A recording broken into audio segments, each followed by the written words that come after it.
desperate for Tom to retire once and for all? Well, she calls the whole thing pretty sexist. Quote, I think this is the system we've been living in. That's what society has accepted and what society hasn't accepted. As she puts it, Giselle just wants her hubby to be happy. Oh, I support her. Yeah. So, you know, whatever she wants, the Mauries have her back. Just take a deep breath. No need to scream or shout. Just take a deep breath.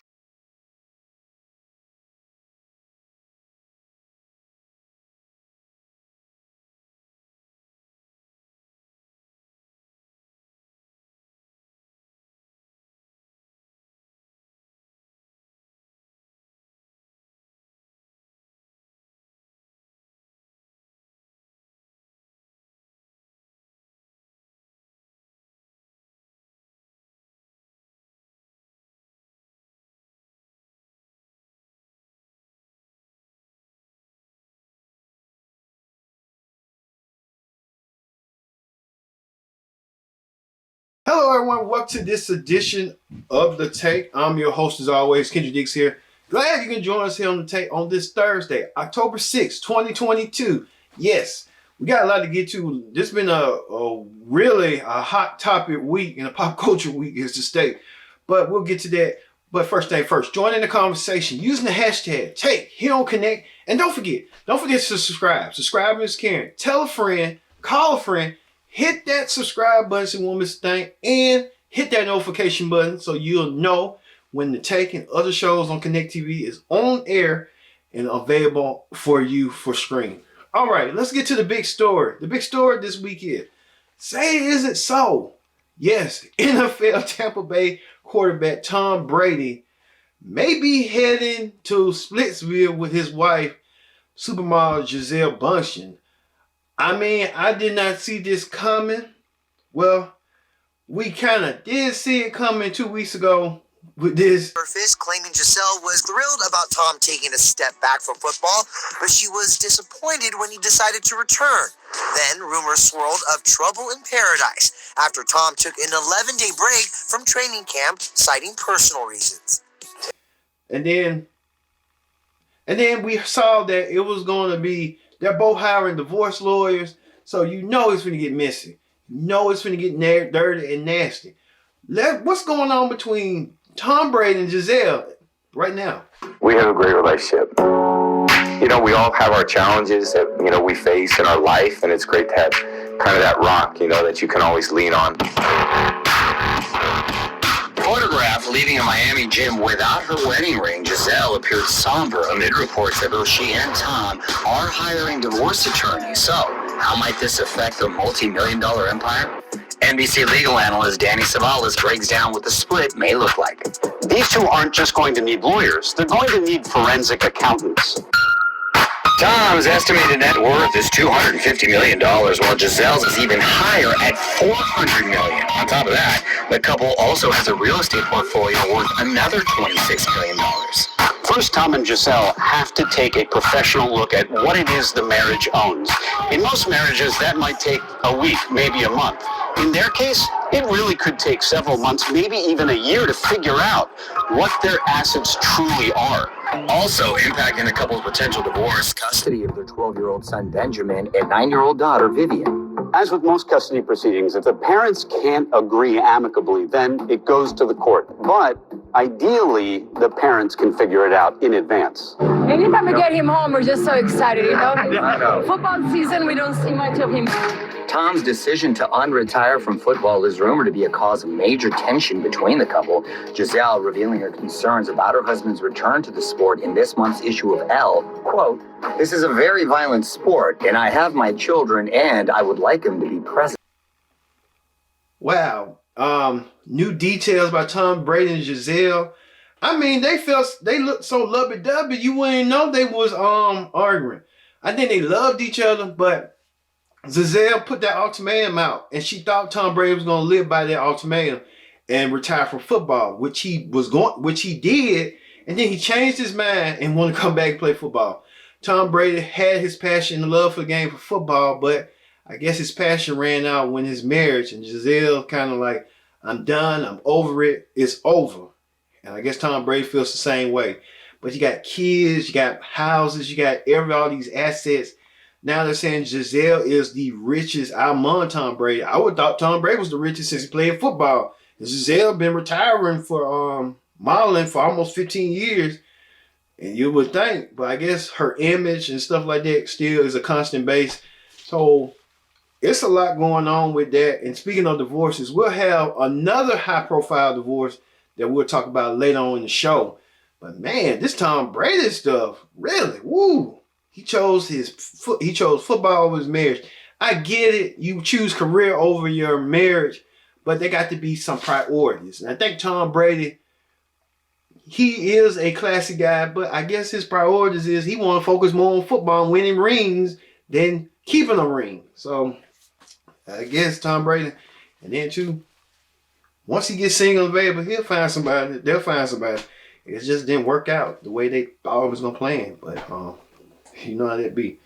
All right. In other news, rappers Cardi B and JTG, yeah, they worked together on that City Girls song, Pop the Thing or something. You know what I'm talking about. But now they beefing on Twitter and getting to heat exchange. What's going on with the ladies with their words? Take a look. Wow. I'm telling you, this has been an eventful week for us in the media. Cardi B, JTG, Tom Brady, his wife split.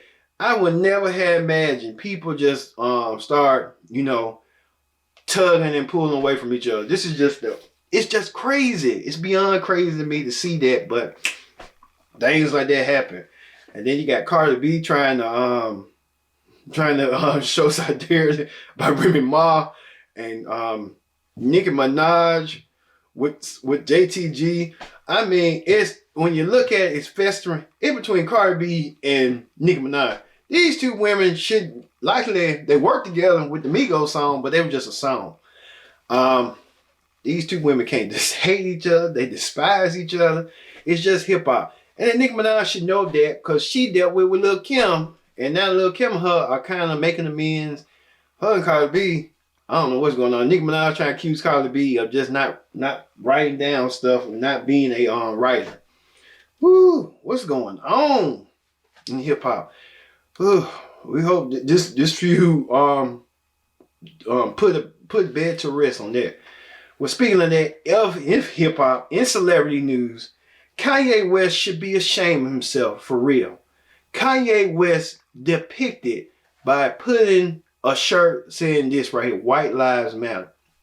Like I said, nothing wrong with White Lives Matter, but before White Lives Matter, we had to pay attention to Black Lives Matter first, and then all people's lives matter. Black Lives Matter is the marquee because people, if you look back, and Kanye should know this, his mom should have taught him this. She taught him this, and he just got brainwashed. But Kanye getting brainwashed by Candace Owens and whole Black Republican gang over that nonsense. And I think he just in over his head, and I think he just fell off his head, didn't know what had happened to him.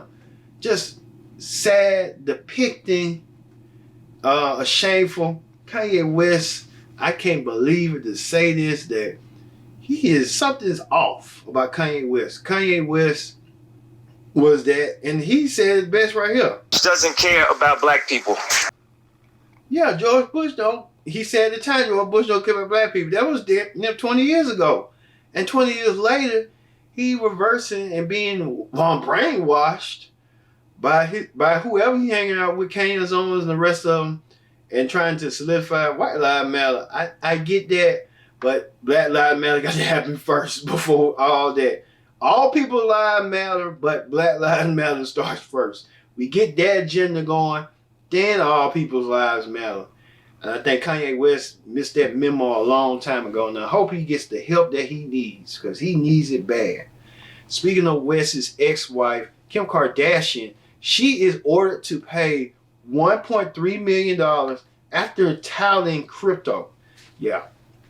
Crazy. Kim Kardashian just put her name and lended her name to a brand, and she paying for it one way or another. I think she realized, like, what did I get myself into? Mom, it was a bad deal, bad business deal. Hey, the Kardashians is known for having bad business deals with credit cards, socks, and makeup lines. So it all falls right in between for them. All right. Speaking of that, coming in, more breaking news. We just found out that Tia Mowry from Sister in the Game has filed for divorce from her husband, Corey Hardwick, from All American. Man, what's going on for real? We just talked about Tom Brady and his wife, Giselle, getting a divorce. Now, this came out the blue. Tia Mowry and Corey Hardwick, you know, I guess now they just want to go their separate ways.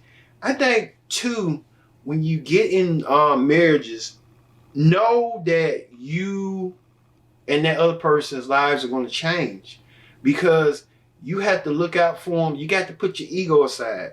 And I think sometimes some marriages do that. Like they don't put their ego aside. They have to live for that day and we'll get by the next day, knowing that, you know, got kids involved and all that stuff. And knowing what Tom Brady and Giselle going through, they got kids involved. And knowing what Tia and Corey got going on, they got young kids involved. So, I mean, hopefully they do what's right and do what's best for the kids' sake and their own sake and come out this, amicable. And then they cited and reconcile differences. So this has been brewing for probably months or years. You never know. All right, on talk shows. Speaking of Tia's sister, Tamara, she's out trying to promote a new book called We Should Sit Down for This, a memoir about life, wine, and cookies. She gonna have to have life, wine, and cookies with her sister after this divorce is coming over. I would have thought Tia was be the one to get the divorce, not Tamara. I thought Tamara will get Tamara will get the divorce than Tia. But things prevail in more ways than you never believed it. But Tamara paid the visit on today's show, and the Day Women asked her how she's reacting to all this news coming out from the heels of this. Take a look. Her sister just announced that she's going to be getting a divorce. Yes. Does like half of your heart break for her? I support her. Yeah. So, whatever she wants, the Mauries have her back. Mm-hmm. I love her dearly. She is strong. But I know right now she just kind of just wants to, just process it all, take it all in, and, be a little private about that. Yeah. And, as a sister, I'm just going to respect that. Totally. Say about her sister announcement about getting a divorce. Divorce is hard. Divorce is not easy. A lot of people go through it, and it's painful at first, but you eventually go through it. Tia will come out stronger. Corey will come out stronger. And there's been accusations about him cheating. He says, he denies that he didn't cheat. We don't hear, reconcile differences. That means like you grew apart. One person wanted to do more and the other person didn't. So that happens in life. So how that be sometimes and stuff. So how that be. All right.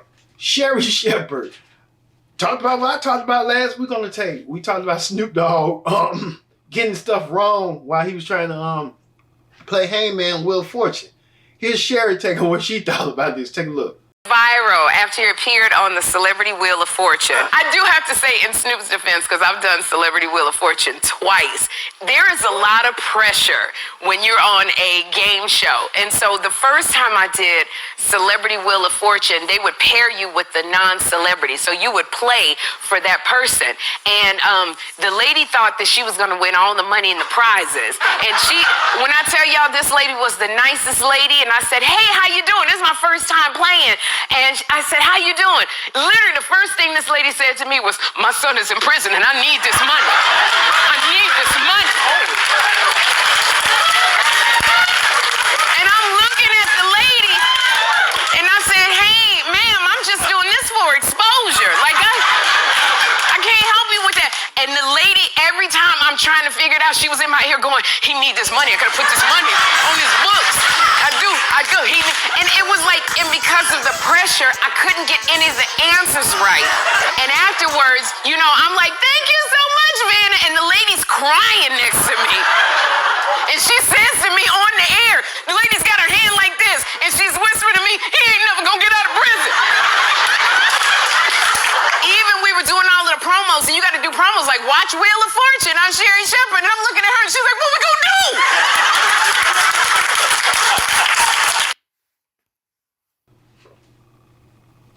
Sherry Shepherd, no question about it. Snoop Dogg is a legend. Snoop Dogg just went fit to play Wheel of Fortune, to be honest. And Snoop Dogg just like, I don't care. Hell, I'm on Wheel of Fortune. I made it. So, hey, yeah, well, yeah. All right. We'll be back with more tape. Don't go anywhere. This is the tape here on Connect TV. Stay with us.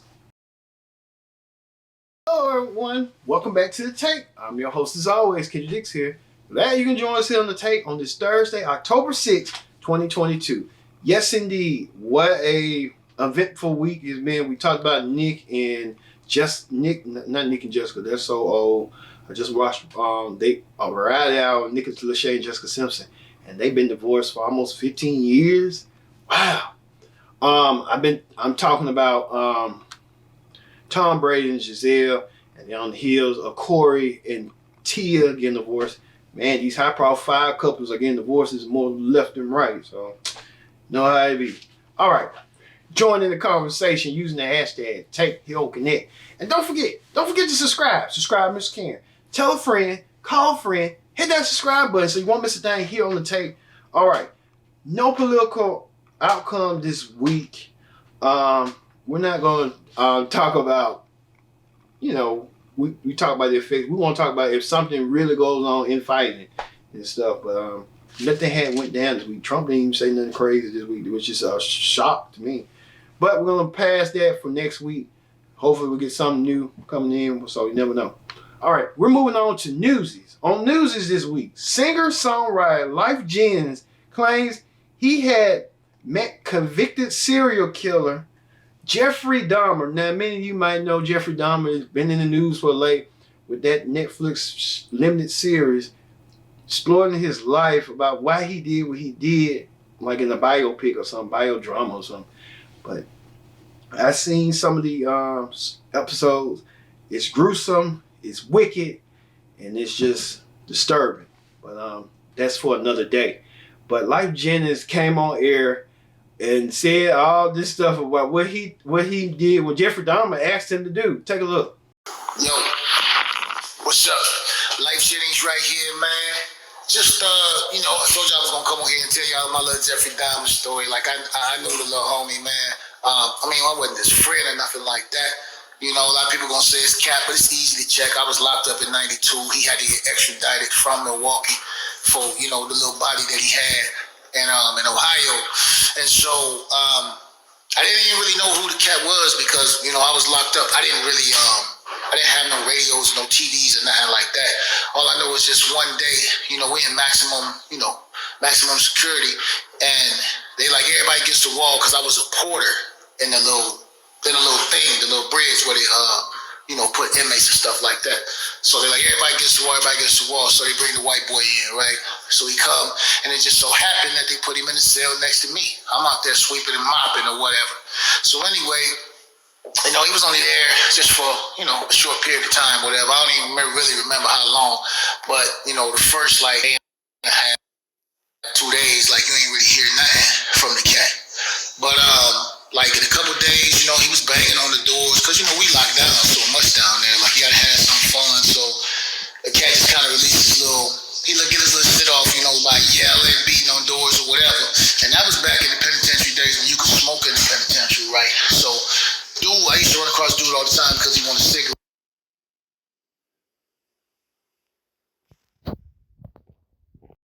While he was down there, right?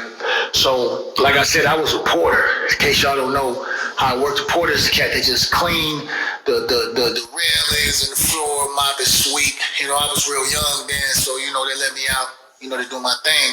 And of course, while I'd be sweeping up, I'd be singing. You know what I'm saying? So a lot of times cats used to have requests or whatever while I was down there doing my thing.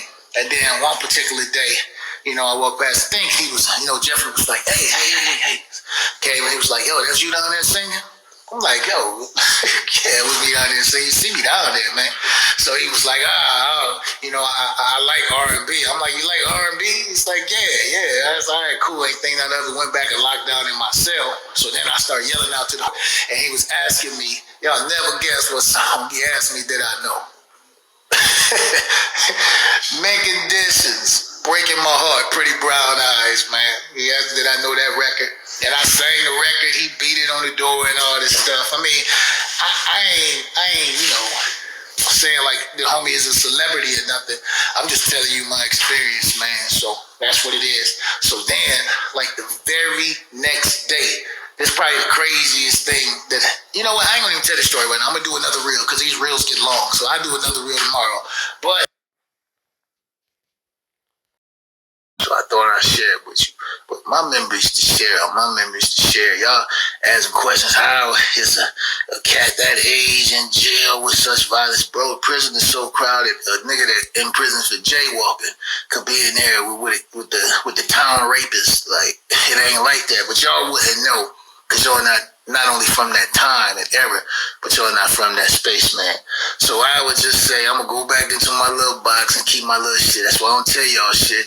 You know, I got a whole bunch of stories. I ain't gonna tell the rest of the story about what happened with not the little homie, the guy, the monster. You know what I'm saying? All of that, man. And I'm gonna just go ahead and, finish doing my thing, man. Peace and blessings, love and light. I wish you and your family happiness, man. Peace. Yeah, Jeffrey Dahmer asked him the same mental condition, blue eyes. I did not know Jeffrey Dahmer liked the R&B music, which is weird and strange at the same time. Wow. All right. Well, that's weird, but Life Jennings was trending, and he got his trends going about Jeffrey Dahmer. Some people kind of question the age time and stuff with Jeffrey Dahmer, but who knows? That all went down and stuff. So you know how that be. Also, too, former President Barack Obama and his wife, Michelle Obama, First Lady, celebrated their 30th wedding anniversary. I want to hear and congratulate the Obamas on their 30th year as being a inspiration, a couple for forever. They can continue to rock. And we like the Obamas, Barack and Michelle Obama, what they stand for. So how that go? All right. We finally move on to the viral video of the week. The viral video of the week is, now, I heard of the show, and I know Ludacris is executive producer of the show, Gracie's Corner. Something like for kids and stuff.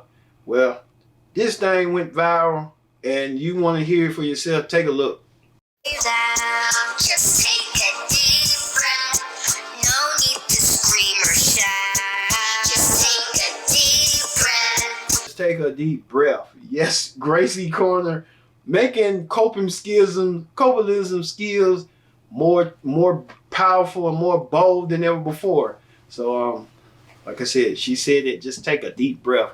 We're gonna take a deep breath, and we'll see you next week for another edition of The Tape. See you later.